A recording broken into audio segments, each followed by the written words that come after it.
YCP పోరాటాల ఫలితంగానే కూటమి ప్రభుత్వం సూపర్ సిక్స్లోని పథకాలను అమలు చేస్తుందని కడప జిల్లా వైసీపీ అధ్యక్షుడు పి రవీంద్రనాథ్ రెడ్డి అన్నారు.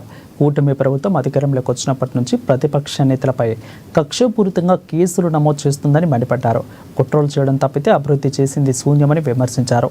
కూటమి ప్రభుత్వం చరిత్రలో ఫెయిల్యూర్ ప్రభుత్వంగా మిగిలిపోతుందని ఆయన ధ్వజమెత్తారు. సూపర్ సిక్స్ ఎక్కడుంది, ఎక్కడ అమలు చేసాం, మనము ఏం చేసాం, ఇవన్నీ ప్రజలు కూడా గమనిస్తూ అంటారు. పిల్లి పాలు తాగుతూ కళ్ళు మూసుకుని పాలు తాగుతూ ఎవరు చూడలేదని చెప్పేసి అనుకుంటారు. సో ఆ రకంగా మభ్యపెట్టే కార్యక్రమం, మోసం చేసే కార్యక్రమం, ఇవన్నీ ఎందుకు పనిలేక అందులో సూపర్ సిక్స్ పథకాలు కానీ అన్నీ అమలు చేసేసాం.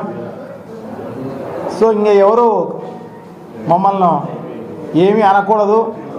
వైఎస్ఆర్ కాంగ్రెస్ పార్టీకి అయితే ఆ హక్కే లేదు. ఇలా వైఎస్ఆర్ కాంగ్రెస్ పార్టీ అనేది ఒక ప్రతిపక్షము.